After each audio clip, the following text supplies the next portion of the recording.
Hello friends, Radhe Radhe. क्या होगा राधे कृष्ण के आज के एपिसोड की स्टोरी में तो शुरू करते हैं। आज के एपिसोड की स्टोरी से पहले आप लोगों से बता दें कि हमने एक नया यूट्यूब चैनल बनाया है जिसका लिंक डिस्क्रिप्शन बॉक्स में है। आप लोग वीडियो के नीचे डिस्क्रिप्शन बॉक्स में अगर जाएंगे तो वहां पर हमारे चैनल का एक लिंक मिलेगा। उस पर क्लिक करते ही आप लोग हमारे न्यू चैनल पर पहुँच जाएंगे जहाँ पर राधे कृष्ण से जुड़े बहुत से सीक्रेट्स और बहुत सी गाथाएँ हम डाल चुके हैं, आगे भी डालेंगे। प्लीज़ उसको भी जाकर आप ज़रूर सब्सक्राइब करें। तो शुरू करते हैं आज के एपिसोड की स्टोरी। आज के एपिसोड की स्टोरी में दिखाया जाता है कि कृष्ण राधा के पास आती हैं और कहती हैं कि जो कृष्ण होते हैं कि राधा अब तो प्रलय कालनी जो युद्ध होना है वो होकर ही रहेगा। तब राधा कहती हैं कि कृष्ण, मैं तुमसे कहती हूँ कि मैं भी तुम्हारे संग चलूँगी। एक अंतिम बार प्रेम के साथ इस युद्ध को टालने का प्रयास करते हैं। तब कृष्ण कहते हैं कि अब इस युद्ध को टालना असंभव हो चुका है। तब कृष्ण वहाँ से चले जाते हैं।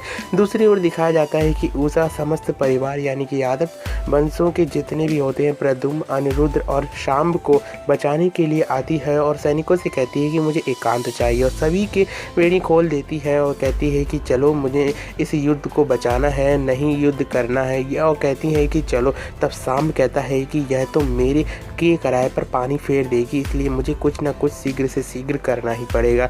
तब वह एक सुरंग के माध्यम से उनके परिवार वालों को निकाल रही होती है और निकालते ही उसी मार्ग में शाम्ब कहीं खो जाता है और जिसके पश्चात शाम्ब जब मिलता है तब इधर से देखा जाता है कि जैसे ही सुरंग के बाहर निकलते हैं सभी लोग तो बाणासुर वहाँ पर खड़ा दिखाई देता है। तब बाणासुर कहता है कि मेरी पुत्री होकर मेरे ही संग विश्वासघात कर रही और इस चित्रलेखा को तो मैं अभी ही मृत्युदंड दे दूंगा।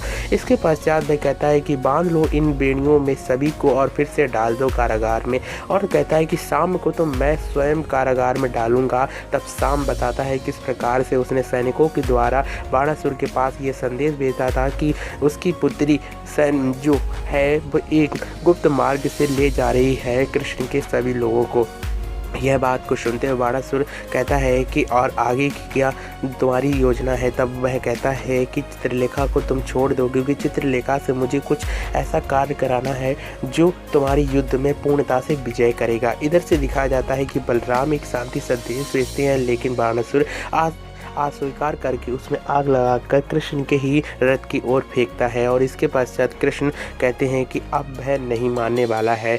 तब वहाँ पर जो होते हैं आमना सामना होता है निषाद और उन्मुख का बाणासुर के संग, और बाणासुर के संग संग्राम होने लगता है, लेकिन उन्मुख और निषाद का एक भी निशाना बाणासुर पर प्रहार नहीं कर पाता है। इसके पश्चात जैसे ही वह दो बाण छोड़ता है उन्मुख और निषाद पर, तब वहाँ पर बलराम अपना हल छोड़ते हैं, जिसके पश्चात वह उसका जितना भी प्रयास होता है सब विफल हो जाता है। अंत में वह ऐसा शस्त्र भेजता है, तब बलराम दाऊ भी अपने शस्त्रों के द्वारा उसे प्रहार पर प्रहार किए जा रहे होते हैं। इधर से महादेव कहते हैं कि मैं आशा करता हूं कि बाणासुर इस युद्ध में मेरा आवाहन ना करे, अगर उसने मेरा आवाहन किया तो प्रलय ही होकर रहेगा। इधर से राधा महादेव की पूजा कर रही होती हैं और उसमें कहती हैं कि महादेव, मैं आपसे यही विनती करती हूँ कि इस युद्ध को प्रलय में ना बदला जाए। इधर से दिखाया जाता है कि बाणासुर कहता है कि समस्त शक्तियों का तुमने आवाहन कर लिया, लेकिन अब मैं बलराम तुम्हें बताऊंगा कि मेरे पास कौन सी शक्ति है। तब वह सुदर्शन चक्र का आह्वान करता है और सुदर्शन चक्र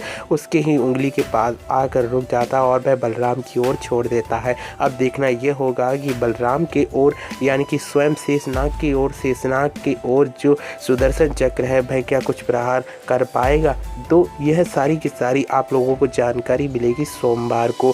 सोमवार की रात को पता चलेगा कि बलराम पर क्या सुदर्शन चक्र ने प्रहार किया था, और आगे की यानी कि सोमवार को ही आप लोग देखेंगे कि महादेव और कृष्ण के बीच में युद्ध होगा, जिसमें कृष्ण को तीर जो होता है त्रिशूल लगा होगा और त्रिशूल के कारण ही जानेगा पूरा संसार क्यों महादेव के प्रहार से कृष्ण को सहना पड़ा इतना बड़ा प्रहार। तो फिलहाल ये सारी की सारी इन्फॉर्मेशन एक प्रोमो के माध्यम से भी आप लोगों को पता चली थी। वही सोमवार को आप लोगों को देखने को मिलेगा कृष्ण और महादेव के बीच हो रहे महासंग्राम का यह नतीजा क्या निकलने वाला है। तो फिलहाल आप लोगों को तब तक के लिए इस वीडियो में इतना ही कहेंगे, और तब तक के लिए मेरे संग प्यार से बोलते रहिए राधे राधे।